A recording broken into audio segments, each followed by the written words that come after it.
Bonjour à tous et bienvenue dans cette nouvelle émission de Bonjour chez vous. Nous espérons que depuis le début de la semaine, vous appréciez les émissions. En tout cas, moi, je suis bénie par les interventions de notre invité de la semaine. Je le présente tout de suite, le pasteur Georges Dabro. Bonjour, pasteur Georges. Un honneur et une joie d'être avec vous. Bonjour. Vraiment, on est très content de ce que vous apportez depuis le début de la semaine. Vous avez fait une réponse d'expert lundi sur la différence entre la conversion et la nouvelle naissance. Mardi, vous avez parlé des slogans dans la famille, une très très belle rubrique famille d'ailleurs, sur tout l'héritage qu'on peut avoir, l'héritage familial qu'on peut avoir qui peut nous détruire en fait, mais comment avec le Seigneur on peut transformer toute chose. Et aujourd'hui, on est en train de parler des objectifs du leader. En tant que leader, est-ce qu'on a ce qu'il faut pour atteindre justement ces objectifs que le Seigneur nous a donnés? Vous allez faire une rubrique conseil du coach, c'est ça? Absolument. Ça prend des leaders en bonne santé pour avoir des églises en bonne santé, pour avoir une société en bonne santé. Yes, yes. Et vous allez pouvoir nous enseigner là-dessus. Aujourd'hui, on va parler des objectifs. Notre thème est « As-tu ce qu'il faut pour atteindre tes objectifs ?» Et avant même de parler du leader dans l'église, on veut parler de monsieur et madame tout le monde, de vous et moi. Est-ce qu'alors qu'on a des buts, alors on a des objectifs, on veut faire des choses pour le Seigneur, on veut faire des choses dans nos vies personnelles, on a des objectifs, on a des projets, mais est-ce qu'on a ce qu'il faut? Est-ce qu'on est outillé pour amener ces choses à bout? C'est ça qu'on va parler aujourd'hui et Omer va nous conduire dans la rubrique Pensée du jour.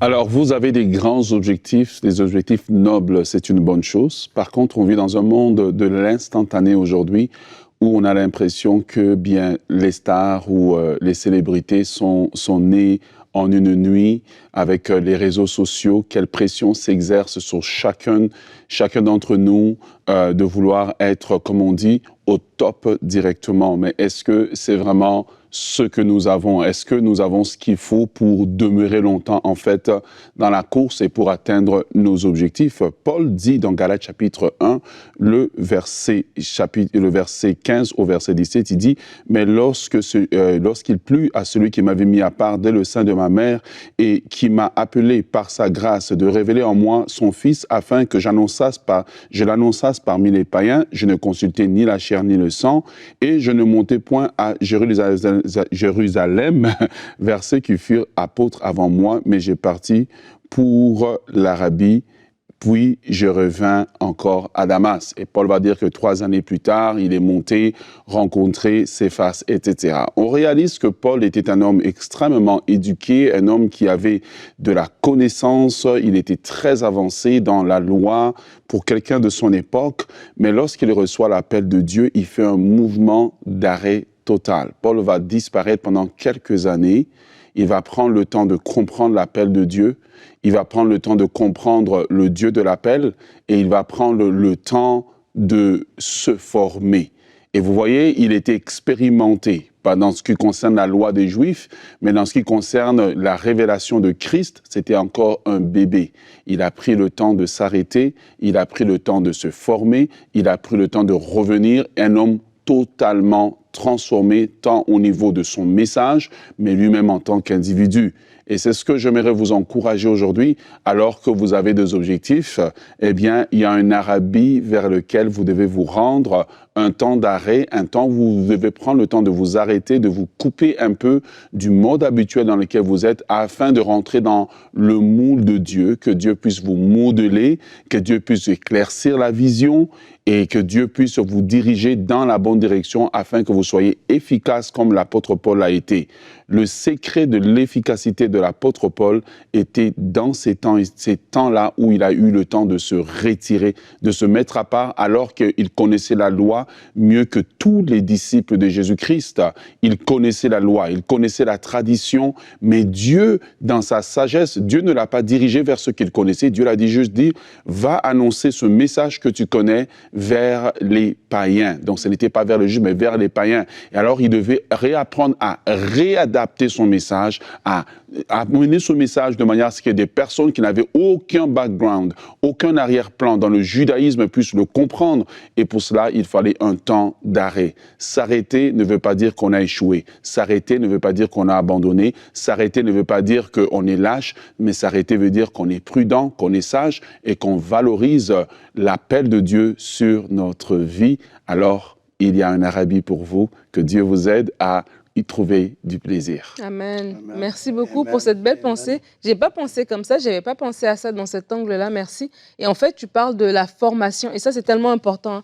Paul oui, c'était un leader qui nous inspire. Vous allez en parler, Pasteur Georges, dans votre rubrique sur la formation d'un leader. Et Paul est inspirant, et Paul a de la connaissance, mais malgré tout, il y a un temps d'arrêt, et dans ce temps d'arrêt, il y a Dieu qui lui donne la révélation maintenant de toute cette connaissance-là. Maintenant, tu dois la traduire, la vulgariser, l'expliquer, et toi-même aussi la recevoir pour pouvoir mieux la partager. Et ça, si c'est vraiment une interpellation pour quelqu'un, on parle de ce format, on parle est-ce que tu as tout pour atteindre tes objectifs. Et je ne veux même pas aller dans le côté spirituel, église, etc. On veut juste parler de la vie de tous les jours, le terre-à-terre, le quotidien. Peut-être que vous êtes appelé à avoir un salon de coiffure. Peut-être que vous êtes un entrepreneur. Peut-être que vous devez partir, voilà, un garage. Peu importe. Vous avez un objectif, une carrière, quelque chose que vous avez donné, un projet. Est-ce que vous avez la formation qu'il vous faut? Et être formé, ce n'est pas manquer de spiritualité, ce n'est pas être voilà, trop terre à terre. Être formé, c'est bien. Et vraiment, on veut vous encourager aussi à se dire, tiens, j'ai besoin de la formation. Tu parlais des réseaux sociaux. Peut-être il y a quelqu'un qui a besoin de se former juste comment présenter mon entreprise de façon à ce que ce soit attrayant, comment faire voilà, toute cette présentation multimédia et tout ça. Et donc, ce sont des petites choses comme ça qui peuvent faire toute la différence sur l'aboutissement de notre projet, en fait. En fait, quand, Omer, tu as pris l'exemple de Paul, j'ai commencé à voyager dans mon esprit. J'ai réalisé que l'apôtre Paul, quand il s'appelait Saul encore, c'était un homme extrêmement formé. Il était, plus tard dans l'Acte des Apôtres, il dit qu'il a été élevé au pied de Gamaliel. Donc c'était quelqu'un qui avait une formation incroyable. Pourtant, à un moment donné, sa vocation change et pour la nouvelle vocation dans laquelle il a besoin de se reformer. Oui. Je ne sais pas si vous avez l'impression, comme moi, mais j'ai l'impression que souvent, autour de nous, les gens, on apprend une certaine connaissance dans un domaine où on fait une formation, on pense que cette formation est valable pour tous les aspects de notre vie. Et du coup, on est bloqué, on n'avance plus. On n'avance plus parce qu'on arrête la formation. On essayait, j'ai appris, je sais, je n'ai plus besoin d'apprendre de nouveau. J'ai l'impression que dès qu'on arrête de se former, dès qu'on arrête d'apprendre, dès qu'on arrête de s'approfondir dans les connaissances qu'on a besoin pour exercer les choses qu'on fait, on commence à reculer. Au lieu d'avancer. Quand on regarde l'apôtre Paul, c'est qu'il prend le temps d'arrêt. Mais ce temps va prendre entre 15 et 20 ans environ, où il va vraiment disparaître. Et ça, c'est vraiment le contraste avec aujourd'hui, où les gens, et je vise personne, hein, ils ont des années de mariage, mais ils veulent faire des séminaires sur les mariages partout, où on voit les gens, ils veulent se lancer tout de suite. Mais il y a un principe dans la parole de Dieu. Moïse, ça a pris 40 ans. Ce temps d'arrêt, il est vraiment nécessaire. Mais Paul va aller plus loin. Il est parti rencontrer maintenant des pères, ou ceux qui sont des pères P-A-I-R-S, et ceux qui sont aussi des pères P-E-R-S. Il a rencontré les deux, R-E, c'est ça, R-E-S. Il a rencontré les deux. Pourquoi? Parce qu'il avait besoin maintenant d'être avec des personnes qui sont dans le nouveau domaine et de se frotter à eux. Plus tard, on va voir, Paul va dire, eh bien, je présentais mon évangile. Deuxième leçon que nous tirons ici, il avait ce besoin, écoutez, de présenter, excusez comment je veux le dire, son produit maintenant. Est-ce que ça fait du sens ce que je veux faire? Est-ce que ça fait du sens ce que je veux dire? Et il y a une panoplie de personnes qui ont du talent et je crois qu'ils peuvent aller loin, mais qui ont l'habitude juste de travailler en secret et parfois leur but c'est juste de surprendre tout le monde. Mais si vous étiez capable juste d'avoir quelques personnes que vous considérez comme des personnes avancées dans ce domaine et juste de demander conseil, de vous faire encadrer, vous iriez beaucoup plus loin. Amen, amen, amen. C'est vrai, on a tellement besoin je dirais, même qu'on est coach, quand tu as dit on a besoin d'être encadré, quand j'allais avoir 55 ans, je me suis dit non, je ne veux pas continuer ma vie comme je la vis jusqu'à aujourd'hui. Puis un de mes amis, pasteur Philippe Jaurès, c'est un coach professionnel, je suis allé le voir, je lui ai dit, il faut que tu m'aides parce que je veux m'améliorer. Il me dit, mais Georges, beaucoup de pasteurs rêveraient d'être comme toi. Je dis, oui, mais moi, je rêve d'être comme Jésus. Amen. Je ne suis pas comme Jésus. Donne-moi des clés pour pouvoir avancer. Et puis, c'était un bonheur pour moi d'être coaché par quelqu'un qui m'a aidé à aller plus loin pour pouvoir faire mieux ce que je fais et discerner davantage les lacunes dans ma vie que j'ai besoin de transformer, de modifier pour être plus producteur pour la gloire de Dieu. Et parfois, ce qui arrive, c'est que pourquoi on ne veut pas entamer cette démarche-là?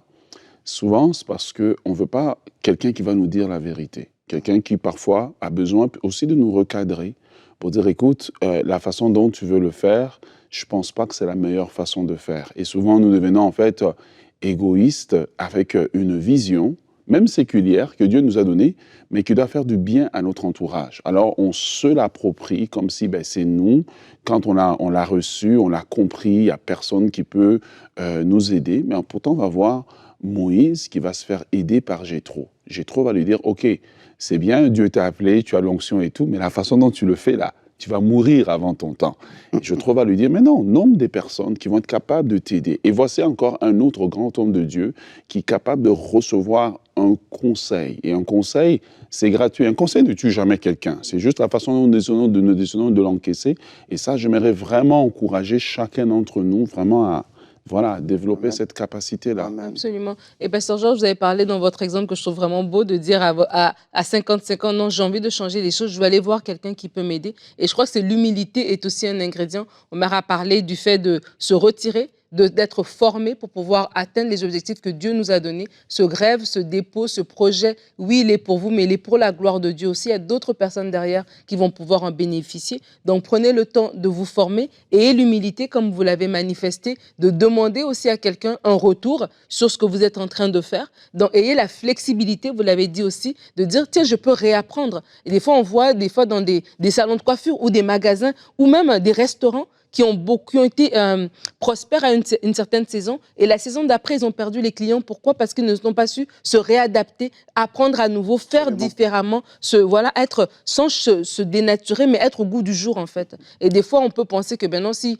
moi, j'ai toujours fait comme ça a marché, mais ça a marché dans une certaine saison. Ce n'est pas que vous changez votre produit, mais vous l'adaptez, vous vous améliorez tout simplement. Et ça va aussi nous aider à grandir. Donc, je crois que les conseils qui sont apportés sont bons pour, oui, dans le ministère, mais vraiment dans la vie séculière, dans le projet que vous avez, que Dieu a mis dans votre cœur pour sa gloire. Et avant de passer à la rubrique conseil du coach, j'aimerais vous partager notre verset du jour. On reste toujours avec l'apôtre Paul, un homme très, très inspirant. Et il dit dans 1 Corinthiens 9 au verset 27, il dit « Au contraire, je traite durement mon corps et je le discipline, de peur d'être moi-même disqualifié après avoir prêché aux autres. » Et alors qu'on va parler du leader, on va parler de la formation d'un leader, on voit ici que Paul, alors que lui, il était appelé à prêcher, il était appelé à faire des choses extraordinaires, mais c'était quelqu'un qui, dans sa vie, avait de la discipline et avait de la constance. Il faisait des choses, il dit non, moi, je ne veux pas être disqualifié par la suite. Je dois continuer à être au top, je dois continuer à m'améliorer, je dois continuer à être enseignable pour pouvoir être une bénédiction pour les autres. Et en tant que leader, je crois que c'est des clés qu'on doit avoir dans notre cœur pour être efficace. Alors, je n'en dis pas plus. Je laisse le pasteur Georges nous exhorter tout de suite avec la rubrique Conseil du coach.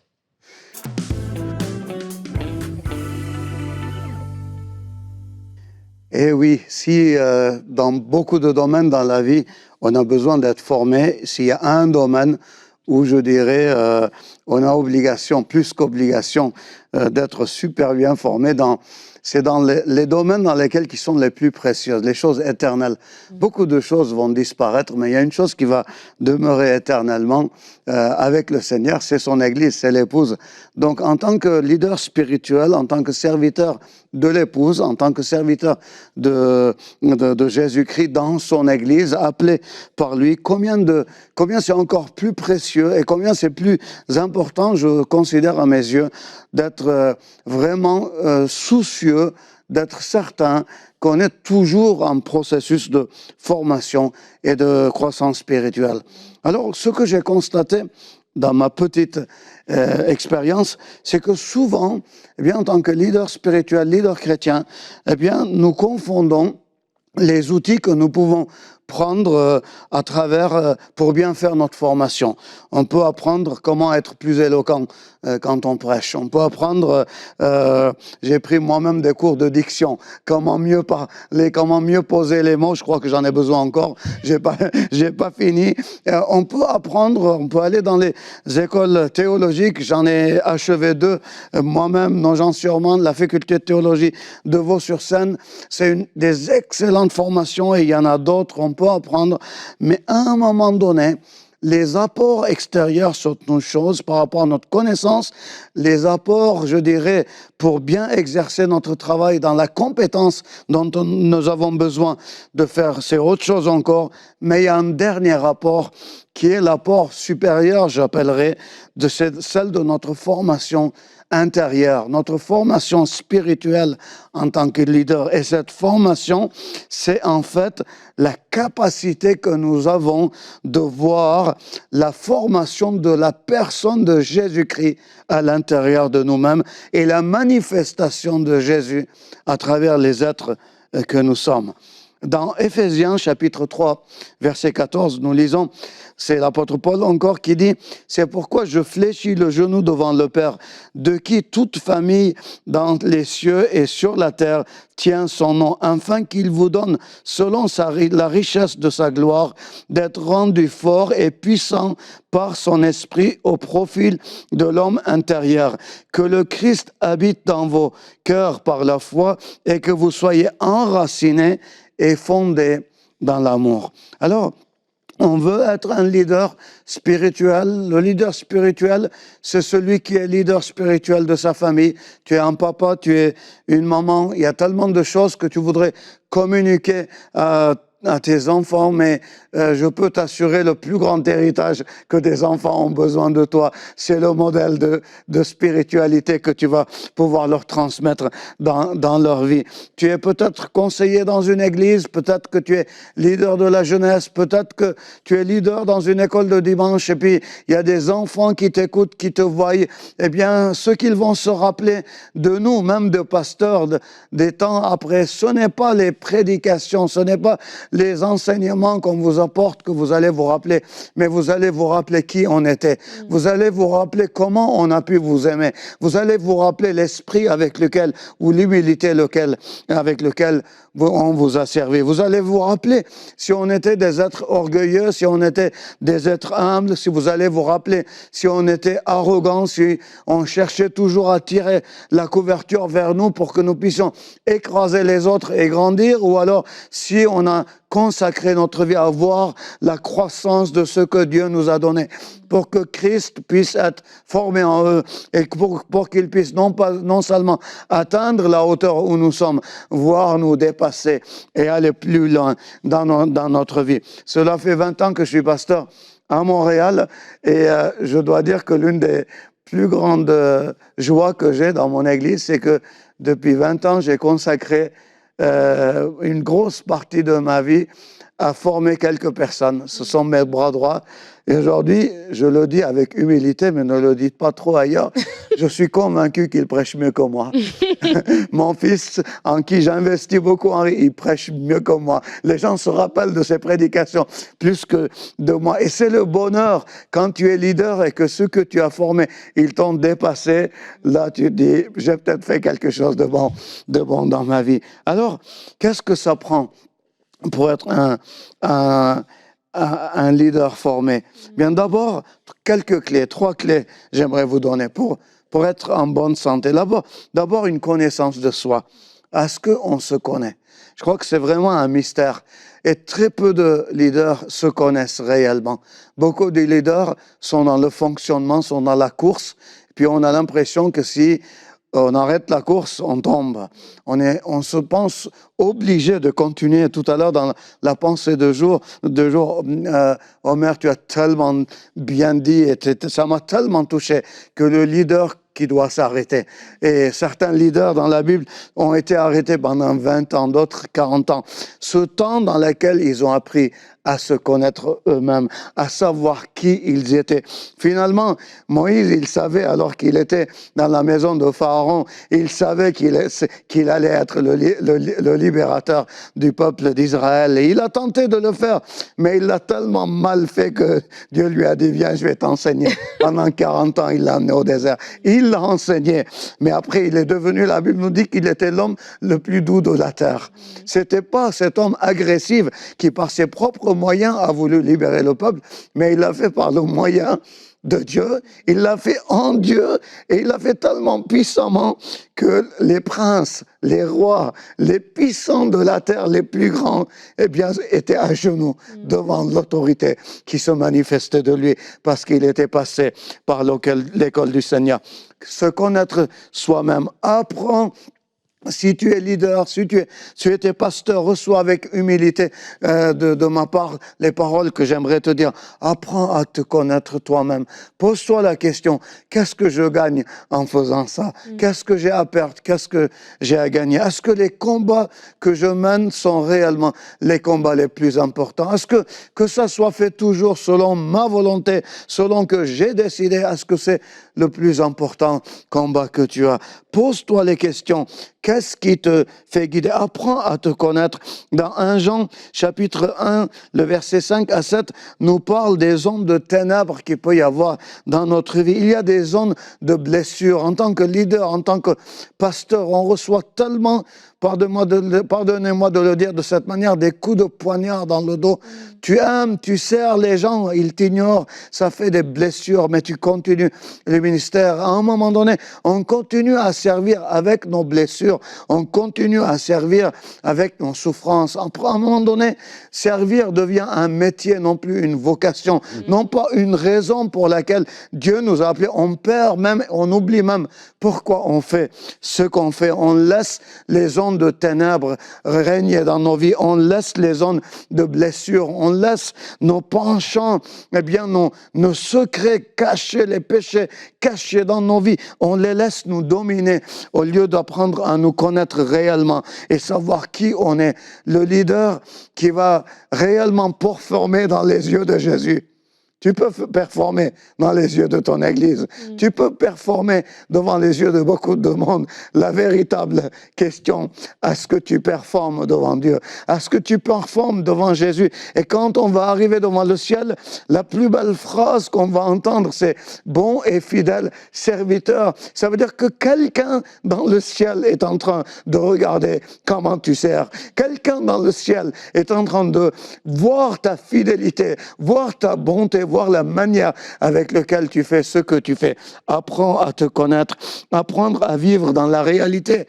N'apprends pas à vivre dans tes souffrances du passé ou dans les rêves du futur que tu as qui ne sont pas encore des réalités. Apprendre à vivre dans la réalité. Ouvre les yeux sur ceux qui t'entourent et qui attendent de toi que tu sois leur leader, que tu sois leur père spirituel. Apprends à marcher dans la lumière. Apprends vraiment à recevoir dans ton cœur et admettre le besoin de guérison que tu as besoin, le besoin de purification que tu as, et va dans la confession devant le Seigneur. Va dans la confession et autour de toi des personnes qui t'aiment suffisamment pour que devant eux tu peux être naturel et tu peux ouvrir ton cœur et leur dire voilà ce qui va pas dans ma vie. Apprendre la deuxième clé, apprendre à vraiment à marcher et à dépendre dans la présence de Dieu, apprendre à passer du temps dans la présence de Dieu.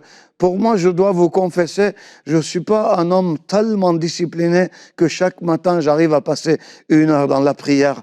Je passe beaucoup de temps à la lecture de la Bible, beaucoup de temps dans la prière. Je prie quand j'arrive à l'église, je prie quand je suis dans la voiture, je parle avec, je prie en français, je prie en arménien, je prie en langue, je passe mon temps devant le Seigneur, mais je prends des retraites spirituelles, des jeûnes de 1 jour, 2 jours, 3 jours, des jeûnes de 20 jours s'il le faut, des retraites spirituelles personnelles dans lesquelles je m'isole et là je suis avec le Seigneur. Là je suis suis là à nu devant mon Seigneur. Seigneur, parle-moi, Seigneur.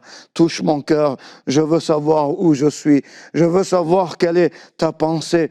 Ma vie, mon ministère ne dépend pas du regard de ce que mes conseillers ou des gens de mon église ou mon public a sur moi, mais j'ai choisi à ce que mon ministère dépend uniquement du regard du grand maître qu'il a sur moi. Je ne veux pas qu'il y ait des ondes d'ombre qui peuvent venir de différents endroits. Suis-je dans l'amour vis-à-vis même des gens qui ne m'aiment pas? Suis-je dans le pardon face même aux trahisons que les gens peuvent faire dans ma vie qui me blessent profondément? Suis-je capable d'aimer les gens non aimables que Dieu envoie autour de moi? Suis-je un adorateur même dans les mauvais jours? Est-ce que la parole réellement elle est Seigneur dans ma vie, ou alors je suis la parole d'une manière sélective seulement? Quelle est ma communion réelle et continuelle avec le Seigneur? Est-ce que je suis soucieux que, avant de pouvoir former des disciples, je suis un disciple en formation en permanence? Troisième point, je dois coopérer avec le Seigneur dans le processus de formation dans lequel je suis. Ce processus passe par le chemin que je dois choisir. Je dois choisir, oui Seigneur, je veux choisir d'être guéri totalement de mes blessures, de mes frustrations, bien du manquement que j'ai eu dans ma vie, peut-être manquement financier, manque d'amour, manque de reconnaissance. Seigneur, je t'apporte tout ça. Guéris-moi de tout cela, puis avoir le courage de venir devant Jésus. Jésus, s'il te plaît, guéris-moi. Guéris-moi, Seigneur, guéris-moi, Jésus. Et là, tu vas expérimenter la visitation du Seigneur qui va venir dans ton cœur. Et à l'instant même, ça peut durer 30 secondes, comme 2 minutes, comme quelques heures. Mais le Seigneur va te transformer et il va te donner les outils pour que tu puisses continuer à servir. Et là, tu rentreras en compétition avec moi et tu diras, je veux être un pasteur qui sert encore plus heureux que le pasteur d'Abo. Pourquoi? Parce que la joie du Seigneur sera la dynamique de ta vie et de ton service. Sois béni. Amen. Amen. Amen. Merci, pasteur Georges. Wow. Une belle rubrique. Je crois que si vous êtes un leader dans une église, ça vous fait du bien. Je trouve ça tellement beau. Oui, on peut servir et être heureux. On peut être des leaders qui avaient été guéris et que le Seigneur a fait une transformation tellement profonde qu'on sert, oui, pour lui et non pour nous-mêmes, non à travers nos blessures, non à travers, nos objectifs à nous. Il y a tellement de choses qui ont été dites. Je crois que chaque leader, vraiment, je vous invite, si vous êtes un leader, d'écouter cette rubrique, de la réécouter. Il y a des choses à apprendre. Que Dieu nous aide, que Dieu vous aide à atteindre ces objectifs qui sont pour lui et non pour nous-mêmes, qui sont pour sa gloire. Pasteur Georges, tu vas être avec nous demain. Ça va être la dernière journée. Mais on va prendre tout ce que le Seigneur a mis en toi demain. Demain, tu vas faire une pensée du jour et tu vas aussi répondre à une question. Notre thème demain sera « Ne te laisse plus voler par la peur ». Et tu vas répondre à une question dans la rubrique « Pasteur, j'ai une question. J'ai peur de me marier à cause de tout ce que j'ai vu autour de moi. Que faire ?» Une émission très pratique, je crois, qui va être thérapeutique pour beaucoup d'entre vous. Alors, on se dit à demain. Que Dieu vous bénisse et bonjour chez vous.